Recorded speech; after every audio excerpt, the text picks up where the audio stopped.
अस्सलामुअलैकुम, वेलकम है आप सभी का इस नई वीडियो में। तो जैसे आप सभी को पता है कि क्लास 11th का अपकमिंग जो पेपर है वो यहाँ पे इंग्लिश का रहने वाला है। इस बीच आप सभी लोगों ने देखा पिछला पेपर जो मेडिकल वालों का बायोलॉजी का गया था वो बहुत ज़्यादा डिफिकल्ट आया था। पेपर का पैटर्न मतलब पेपर की लेवल CBSE लेवल का पेपर आया था और उसके अलावा क्वेश्चन भी यहाँ पे उन्होंने कंसेप्चुअल पूछे थे। बहरहाल वो जो चीज़ें हुई वो तो हो गई, अब उस पर पछताने से कुछ भी नहीं होगा। अब आपका जो अपकमिंग पेपर यहाँ पे इंग्लिश का रहने वाला है, अब आपको उस पर ध्यान देना है। देखो बायोलॉजी तो आपको कंबाइन ज़ूलॉजी और बॉटनी पास करनी है, उसमें आपके पासिंग मार्क्स आने चाहिए, तो वो आपका पास यहाँ पे हो जाएगा।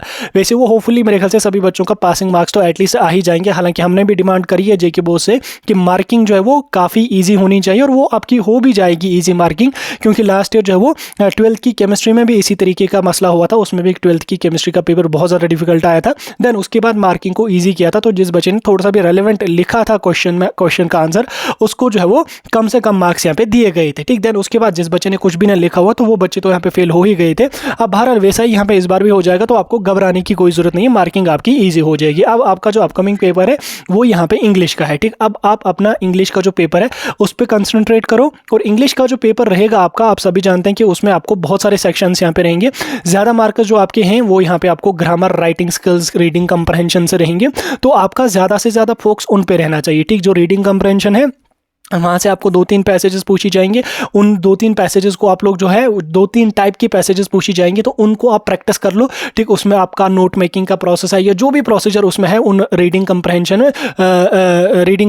में, तो आप उन पे प्रैक्टिस करो। ठीक, क्योंकि वहाँ से अगर आपके 20-25 मार्क्स बन जाते हैं तो वो आपके परसेंटेज को बहुत ज़्यादा बूस्ट देंगे। देन उसके बाद आपका जो राइटिंग स्किल्स वाला, जिसमें एडवर्टीजमेंट राइटिंग वगैरह है, लेटर राइटिंग है, तो वो सारी चीज़ें मैंने कवर करी हैं आपको ऑलरेडी। कल वाले वीडियो में मैंने वो सारी चीज़ें आपको समझा दी है, तो आप उस वीडियो को देखो और राइटिंग स्किल्स पे जो है वो अच्छी खासी अपनी पकड़ बनाओ, क्योंकि उस पर आपको ज़्यादा पढ़ना नहीं है, उसमें आपको ज़्यादा रट्टा लगाना नहीं है। वहाँ पे आपको स्ट्रक्चर समझ आ गया कैसे लिखना है ये चीज़, तो वो आपका कवर उसमें आसानी से यहाँ पे हो जाएगा। उसके बाद आपका जो लिटरेचर वाला पोर्शन रहता है उससे आपके 20 की 30 मार्क्स यहाँ पे पूछे जाएंगे, उसमें भी आपको 5 मार्क्स का एक एक्सट्रैक्ट आ जाएगा। तो यानी कि वो कुल मिला के आपको मिनिमम मार्क्स आपको जो है वो जो आपका लिटरेचर वाला पोर्शन है अपनी बुक्स के जो क्वेश्चंस वगैरह हैं वहाँ से पूछे जाएंगे। मैक्सिमम आपके जो क्वेश्चंस रहेंगे वो राइटिंग स्किल्स से रहेंगे, ग्रामर से रहेंगे और रीडिंग कंप्रहेंशन से रहेंगे। तो आपकी अच्छी खासी पकड़ उन पे रहनी चाहिए।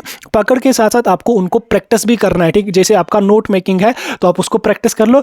पैसेज को कैसे उसकी समरी में कन्वर्ट करना है तो वो आप सीख लो। लेटर्स कैसे लिखते हैं, जो भी आपका फिर एडवर्टीजमेंट है या ईमेल है, जो चीज़ें भी हैं वो कैसे लिखते हैं, उनका पूरा का पूरा फॉर्मेट आपको अपने दिमाग में बिठा के रखना है। बाकी इंग्लिश का पेपर बिल्कुल भी डिफिकल्ट नहीं होता है। इंग्लिश लैंग्वेज है, अगर आपको थोड़ा सा भी पढ़ के जाओगे तो मेरे ख्याल से आप लोग, मेरे ख्याल से क्या मतलब, मैं लिख के देता हूँ कि आप अच्छा खासा पेपर यहाँ पे करके आ जाओगे।